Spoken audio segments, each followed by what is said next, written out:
यहाँ पे एक इम्पॉर्टेंट चीज ये है, अभी वो जा रहे हैं पोलैंड, पोलैंड से वो कहाँ जाएंगे जी, मैं यूक्रेन जाऊंगा। और कोई पता नहीं है, एक मैं बढ़िया हम बात बताऊं आपको, कोई पता नहीं है रशिया इतने अरसे के लिए, ये एक आधे दिन के लिए जंग को कोई रोक दे, जिसे कहते हैं ना अनअनाउंस्ड सीज फायर का ऐलान कर दे।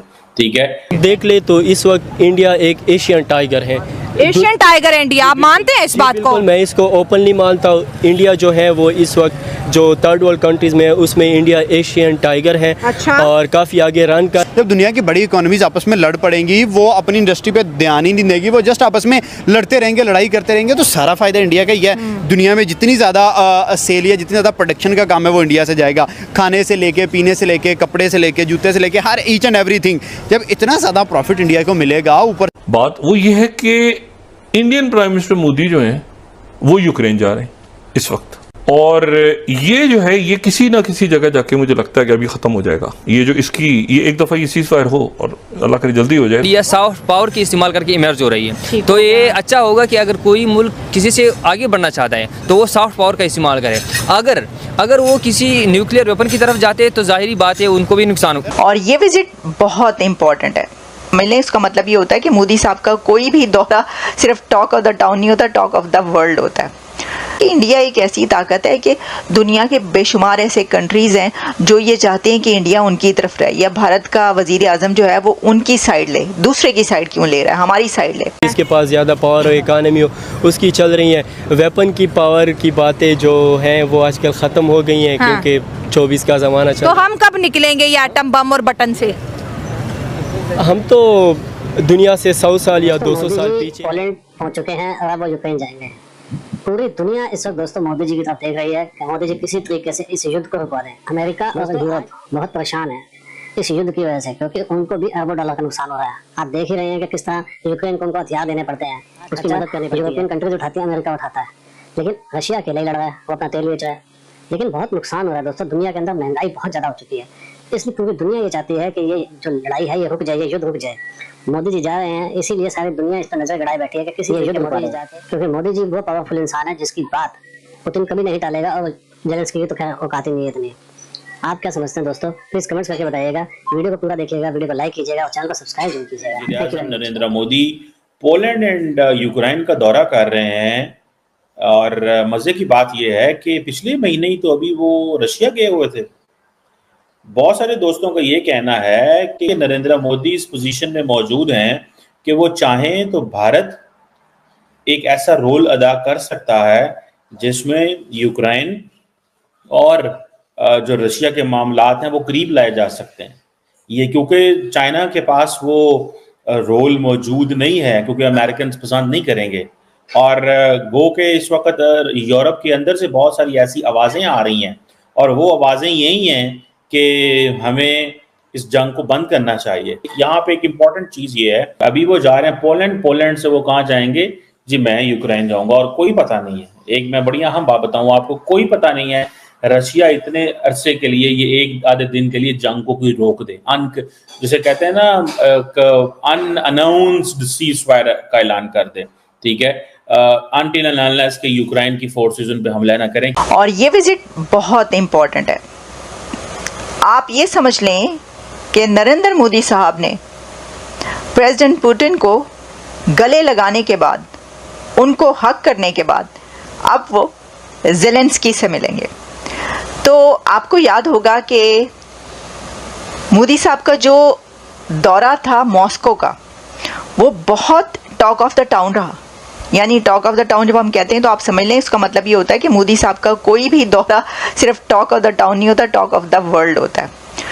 पूरी दुनिया से उस विजिट पर बात की गई और बहुत उनका सक्सेसफुल विजिट था वो।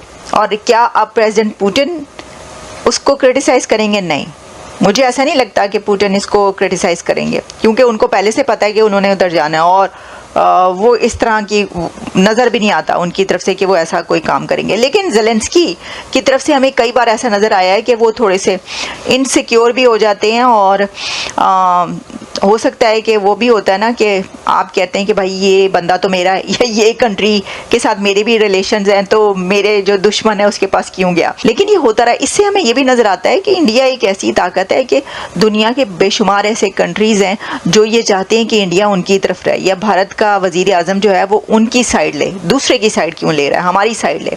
देखिए ना, अगर कोई आपका दुश्मन होता है तो वो अपने दुश्मन के लिए तो आप ऐसा नहीं सोचते ना, कभी भी नहीं सोचेंगे कि भाई मेरा दुश्मन जो मेरी साइड ले। नहीं, एक ऐसे कंट्री के बारे में ये सोचा जा सकता है कि जो दरमियान में मौजूद हो, जो जिसके ऊपर ये ना हो कि ये उसकी साइड लेगा तो मेरी साइड नहीं लेगा। तो यही वजह है कि हमें कंट्रीज़ के बीच इस तरह की कन्फ्रंटेशन नज़र आती है जिसमें ये कोशिश की जाती है कि भारत को अपनी तरफ खींचा जाए। अच्छा, अब आप ये देखें कि ये जो शतरंज की बिसात है जियोपॉलिटिक्स की, इसके ऊपर इंडिया और मोदी साहब कैसे ज़बरदस्त तरीके से खेल रहे हैं, अपनी चालें चल रहे हैं। बड़े लेवल का लीडर जिसकी बात दुनिया सुनती हो, जिससे दुनिया बात करती हो, और जो एक ऐसा स्टेटस रखता हो कि वो किसी को कोई बात कहना चाहे तो धड़ल्ले से कह सके। बात करें दुनिया की जितनी भी सुपर पावर कंट्रीज है, डिफरेंट वर्ल्ड की जो है समिट में बैठते हैं या डिफरेंट फोरम पे जाते, कहते हैं पीस प्रमोट करते हैं, दुनिया को पीस का पैगाम देते हैं, और जिसके साथ खारबाजी हो उसको सीधा कहते हैं भाई तुझे तो ठोकेंगे पहली फुर्सत में। आजकल दुनिया में ये चल रहा है कि जिसके पास ज्यादा पावर हो उसकी चलती है। पावर वेपन वाली पावर ना कि डॉलर वाली पावर? डॉलर की पावर, क्योंकि इकानमी काफ़ी आजकल ग्रोथ कर रही है, जिसके पास ज़्यादा पावर हो इकानमी हो उसकी चल रही है। वेपन की पावर की बातें जो हैं वो आजकल ख़त्म हो गई हैं, क्योंकि 24 का ज़माना चल। तो हम कब निकलेंगे ये एटम बम और बटन से? हम तो दुनिया से 100 साल या 200 साल पीछे हैं, ये जस्ट बातें चल रही हैं और तो कुछ भी नहीं है। और तो कुछ अच्छा, अगर लेट्स सपोज जैसे आपने कहा ऐसा होगा नहीं, क्योंकि देखिए दुनिया में 3 ही सुपर पावर्स हैं, अमेरिका, चाइना एंड तीसरी बनने वाली इंडिया। ठीक हो गया, ये साउथ एशिया के अंदर। इंडिया को फ्यूचर में आप कितना ग्रो होता देख रहे हैं? और अगर इस तरह हर तरफ जंगें होती है, जैसे रशिया यूक्रेन लड़े हैं, इसराइल फ़लस्तीन लड़े हैं, अमेरिका और चाइना के आपस में भी नहीं बनती, इंडिया और चाइना की भी नहीं बनती, तो इंडिया इसमें कितना फ़ायदा उठाएगा? अगर एशिया में आप देख ले तो इस वक्त इंडिया एक एशियन टाइगर है।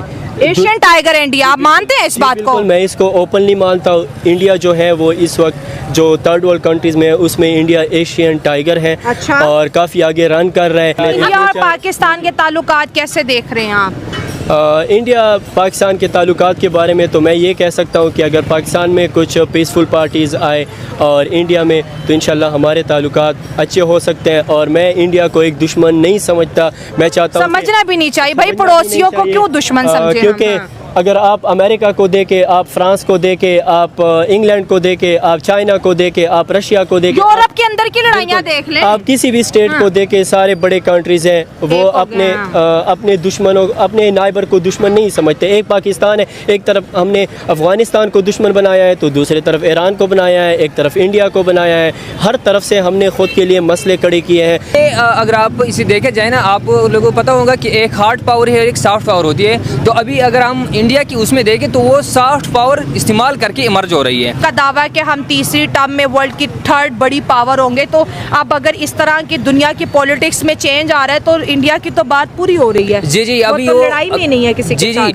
अगर वो एक क्लेम कर रहे हैं कि हम ये बनने जा रहे हैं, तो हो सकती है अगर हम इस बात को देखें तो फिर ये वाज़ेह नज़र आ रही है कि अगर ये दोनों जो अभी लड़ पड़ते हैं, हम जो हम देख रहे हैं या जो दिख रहा है बाहर दुनिया को, तो ये इंडिया सॉफ्ट पावर इस्तेमाल करके अपने आप को इमर्ज कर